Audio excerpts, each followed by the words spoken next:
Assalamualaikum warahmatullahi wabarakatuh. Alhamdulillah wassalatu wassalamu ala Rasulillah wa ala alihi wa sahbihi wa man walah, amma ba'd. Permisa hadirin dimanapun berada, semoga Allah subhanahu wa ta'ala melimpahkan rahmat dan maghfirahnya di bulan suci Ramadan 1445 Hijriah ini, dengan harapan yang begitu besar, mudah-mudahan dan semoga Allah subhanahu wa ta'ala menerima segala amal ibadah kita, baik itu sholat kita, tarawih kita, puasa kita, ngaji kita, sedekah kita, semuanya mudah-mudahan diterima dan diridhai oleh Allah subhanahu wa ta'ala. Amin ya rabbal alamin. Salawat serta salam mudah-mudahan senantiasa tercurahkan kepada junjungan kita baginda Rasulullah sallallahu alaihi wasallam beserta seluruh keluarga beliau, sahabat-sahabat beliau, pengikut-pengikut beliau ila yaumil qiyamah.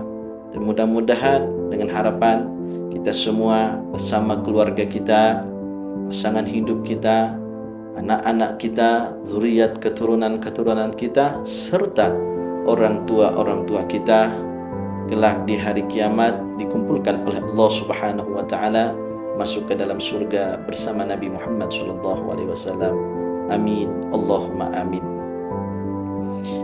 Pemirsa yang dimuliakan dan dirahmati oleh Allah subhanahu wa ta'ala, di dalam kesempatan bulan Ramadan tahun ini kita berada sudah di paruh kedua dan hampir memasuki 10 terakhir daripada bulan Ramadan. Itu artinya harapan kita sama-sama adalah tentu kita tidak ingin banyak terbuang sia-sia amal ibadah kita, atau kita tidak ingin apa yang sudah menjadi harapan kita tidak menjadi nilai di hadapan Allah subhanahu wa ta'ala. Artinya semoga dari mulai kemarin kita masuk bulan suci Ramadan sampai akhir menjelang bulan suci Ramadan ini berakhir, kita diberi kesempatan oleh Allah subhanahu wa ta'ala untuk menggapai satu kemuliaan, untuk menggapai rahmat yang penuh dengan kasih sayang Allah subhanahu wa ta'ala. Tiada lain, tiada bukan, itu adalah malam Lailatul Qadar. Tentu malam Lailatul Qadar adalah malam yang sudah kita ketahui bersama, mulia, agung, rahmat Allah begitu besar. Bahkan Allah subhanahu wa ta'ala berfirman di dalam Quran surah Al-Qadar ayat 1-3. A'udzu billahi minasyaitonir rajim. Bismillahirrahmanirrahim. Inna anzalnahu fi lailatul qadr wa ma adraka ma lailatul qadr. Lailatul qadri khairum min alfi syahr. Tanazzalul malaikatu warruhu fiha biidzni rabbihim min kulli amrin salam. Salamun hiya hatta matla'il fajr. Shadaqallahul azim wa sadaqa rasuluhun nabiyyul wafiyul karim wa nahnu ala dhalika minasyahidin. Sesungguhnya kami menurunkan malam Lailatul Qadar. Lailatul Qadru khairum min alfi syahr, yang mana di malam itu lebih baik nilai pahala amal ibadahnya ketimbang 1000 bulan. Tanazzalul malaikatu warruhu fiha biidzni rabbihim min kulli amrin. Allah izinkan malaikat rahmatnya turun ke langit dunia untuk menebar rahmat Allah subhanahu wa ta'ala. Siapa yang berdoa, siapa yang minta ampun di malam itu, semua akan insya Allah diijabah oleh Allah subhanahu wa ta'ala. Maka dari itu kemuliaan ini harus kita dapatkan. Yakin seyakin-yakinnya kita sebagai mukmin mukminah yang berkeyakinan bahwa bulan suci Ramadan adalah bulan yang mulia. Mari kita pasang betul-betul keyakinan kita bahwa kita akan mendapatkan ini kesempatan, mendapatkan ini malam Lailatul Qadar. Tentunya pemirsa yang dirahmati oleh Allah Subhanahu wa taala, dalam mendapati malam ini tidaklah sembarang orang. Tidak sembarang orang yang mereka bisa mendapatkannya, yang mereka bisa dianugerahi oleh Allah Subhanahu wa taala. Tentu ada langkah-langkah dari setiap individu yang memiliki keinginan atau memiliki dambaan untuk mendapatkan seperti apa sih malam Lailatul Qadar. Maka dari itu Al-Imam Al-Habib Abdullah bin Alawi Al-Haddad di dalam kitab beliau An-Nasaihud Diniyah menjelaskan dari bab awal puasa bagaimana sikap kita sebagai seorang muslim mukmin, muslimah mukminah dalam menjalankan ibadah puasa, agar tujuannya nanti kita dijadikan betul-betul hamba-hamba Allah Subhanahu wa taala yang bertakwa kepada Allah Subhanahu wa taala. Di dalam kitab itu Al-Imam Al-Habib Abdullah bin Alawi Al-Haddad mengatakan seyogyanya seorang mukmin ketika berpuasa, dia tidak hanya menahan dirinya dari lapar, dari dahaga, dari haus, tetapi juga dia dituntut untuk menjaga agar puasanya, nilai pahala puasanya tetap terjaga, mulai dari azan fajar subuh sampai menjelang azan maghrib berkumandang. Seperti apa menjaga sikap dalam menjaga nilai pahala puasa tadi? Kata Imam Al-Habib Abdullah Al-Haddad, diantaranya adalah untuk menjaga lisan agar tidak menggibah, agar tidak mengadu domba saudara, agar tidak berkata-kata dusta, berbohong, bersumpah palsu, dan lain sebagainya. Ini mulut dijaga, semua anggota tubuh dijaga dari hal-hal maksiat kepada Allah Subhanahu wa taala.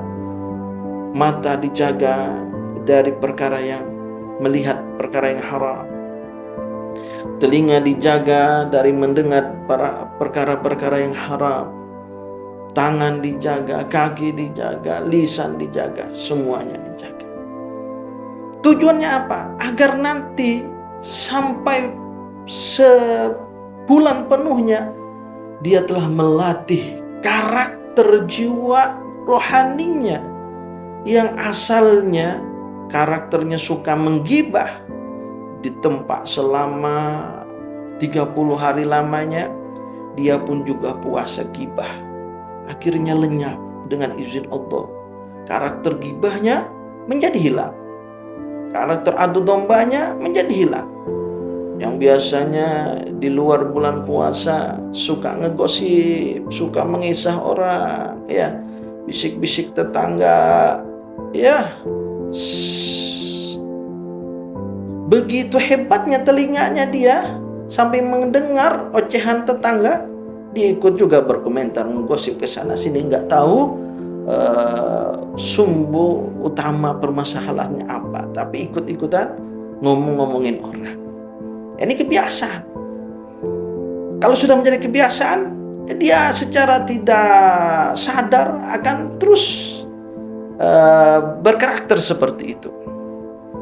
Akhirnya masuk bulan suci Ramadan. Masuk bulan suci Ramadan di tempat tidak hanya untuk berpuasa, menahan diri daripada lapar, dahaga, tetapi juga tadi dia disuruh untuk berpuasa daripada ngomongin orang. Kalau sudah dia mampu untuk menahan diri untuk tidak mengomongin orang lain, insya Allah biidznillah, dengan izin Allah Subhanahu wa taala akan hilang itu sifat gibahnya, sifat suka menggosipnya, karakter-karakter yang tidak baik dalam tubuhnya akan hilang dengan izin Allah Subhanahu wa taala. Tapi ingat, ini dengan kemauan, dengan tekad yang kuat. Aku sadar aku adalah hamba Allah Subhanahu wa taala yang ingin aku menjadi hamba Allah yang baik. Siapa sih orang yang tidak ingin hidupnya jauh lebih baik dari sebelum-sebelumnya. Tentunya orang yang beruntung, kata baginda Rasulullah SAW, adalah hari ini dia lebih baik daripada hari kemarin. Kalau bulan puasa tahun kemarin dia masih suka ngegosip, suka berbuat hal-hal yang tidak bermanfaat, duduk-dudukan, ya. Apalagi zaman sekarang, subhanallah, main tiktokan, ya, buat konten yang nggak manfaat. Ya, kalau mau buat konten yang manfaat lah, seperti konten ngaji, ya, konten dakwah, konten sholawatan dan lain sebagainya. Tapi kalau hal-hal yang di luar ya tidak bermanfaat, ya, oh ini bermanfaat Ustaz, ini menghasilkan cuan katanya, ya kan ada juga orang macam seperti itu pendiriannya. Ala kulli hal, masing-masing orang memiliki prinsip tersendiri. Kalau dia membuat konten yang dilihat dari segi agama tidak bermanfaat, tapi dari segi dunia bermanfaat karena untuk menghasilkan uang katanya kan, ya, tinggal pilih. Kalau kita milih yang manfaat agama, yang manfaat dunia akhirat. Rabbana atina fid dunya hasanah wa fil akhirati hasanah wa qina adzabannar. Itu yang kita inginkan. Dunia kita dapatkan kebaikannya, akhirat kita mendapatkan kebaikannya, semua kita mendapatkan kebaikannya. Jangan kita melakukan perkara yang hanya keuntungan dunia, namun kita korbankan akhirat. Nah, pemirsa dimanapun berada, mudah-mudahan Allah merahmati kita semua. Salah satu langkah kita untuk menggapai Lailatul Qadar tadi adalah menjaga sikap kita ketika berpuasa, menjaga seluruh anggota tubuh kita dari perkara-perkara yang diharamkan oleh Allah Subhanahu wa Ta'ala. Ya, setelah kita sudah berusaha totalitas maksimal dalam menjaga diri, ya, dari perkara-perkara maksiat tadi, selanjutnya langkah yang kedua adalah kita tingkatkan kebaikan ibadah kita. Umpama seperti misalkan dulu kalau bulan Ramadan tahun kemarin kita ngajinya dalam satu hari cuma dapat 1 juz, ya enggak. Sekarang Ramadan tahun ini ngajinya dapat 2 juz. Nah, itu berarti kita mendapatkan kemajuan, ya enggak? Bukan sebaliknya. Kalau tahun kemarin ngajinya 3 juz satu hari, sekarang 1 juz saja belum dapat ini. Kenapa? Sibuk konten, sibuk jualan dan lain sebagainya. Subhanallah. Tinggal muhasabatun nafas, introspeksi diri. Saya ini Ramadan tahun ini lebih baik apa lebih buruk dari kemarin, lebih tidak baik, gitu, seperti itu. Nah, ini justru kita ingin menggapai Lailatul Qadar, kita tingkatkan kebaikan amal ibadah kita mulai di awal Ramadan, mulai di awal Ramadan sampai nanti akhir daripada Ramadan. Ya, meskipun kata para ulama, memang yang namanya malam Lailatul Qadar itu berbeda waktu dan harinya. Ada sebagian para ulama yang sudah menentukan betul kalau biasanya malam Lailatul Qadar turunnya tanggal 17 Ramadan, tanggal 21, 23, 27, atau malam-malam ganjil, ya, atau malam pada saat malam nuzulul Quran dan lain sebagainya. Tapi kata ulama lagi, sebagian para ulama mengatakan, juga berkomentar, bahwasanya Lailatul Qadar bisa saja munculnya di awal Ramadan, ya. Nah, kemudian pasti akan jadi pertanyaan bagi kita semua, kenapa sih Lailatul Qadar itu malamnya rahasia? Kenapa malam Lailatul Qadar tidak ditentukan secara pasti munculnya di tanggal sekian Ramadan? Maka apa jawab para ulama yang memang mereka jiwa spiritualnya sangat tinggi? Para ulama mengatakan bahwasanya hikmah di balik Allah Subhanahu wa Ta'ala merahasiakan turunnya Lailatul Qadar, ya, itu sejatinya untuk menempa kita hamba Allah Subhanahu wa Ta'ala agar tidak hanya berfokus pada satu malam itu saja nanti beramal ibadahnya, Kalau seandainya Allah pastikan, Allah tetapkan malam Lailatul Qadar itu turunnya tanggal 27 Ramadan.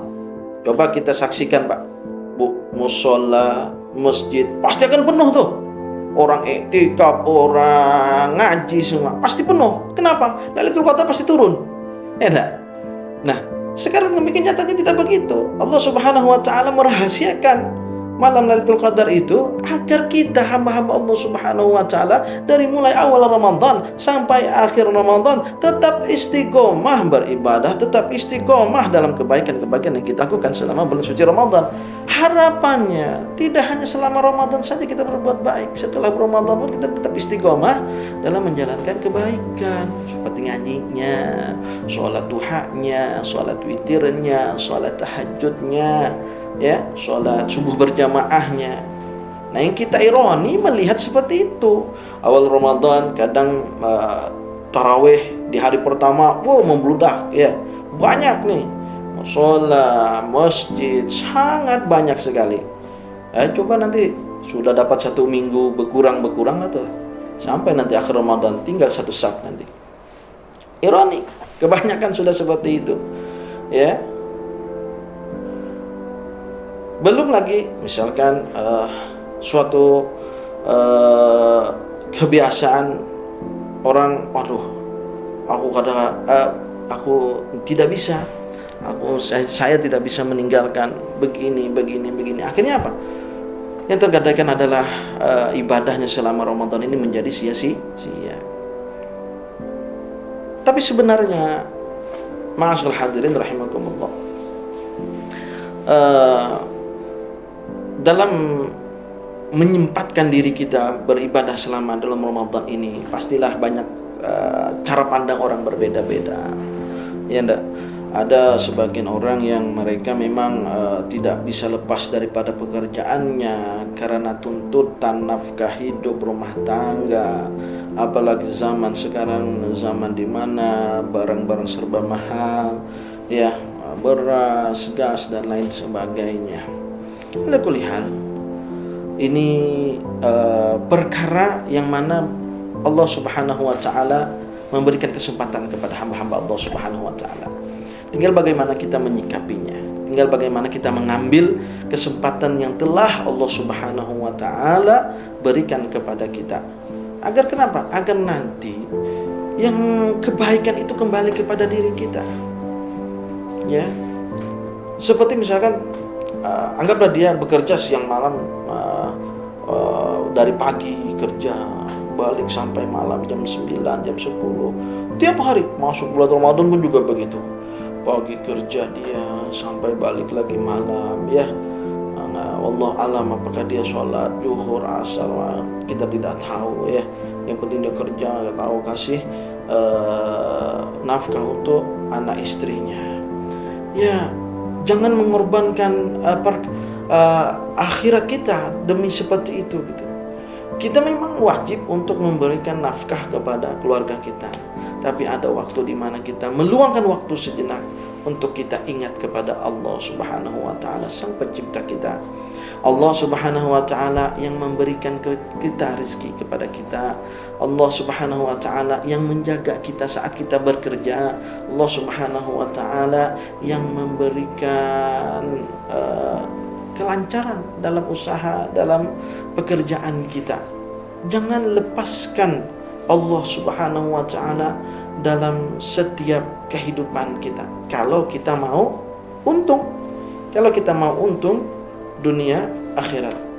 Subhanallah, ada suatu kisah nyata kalau tidak salah di negara Mesir, di mana mereka ada beberapa orang yang mereka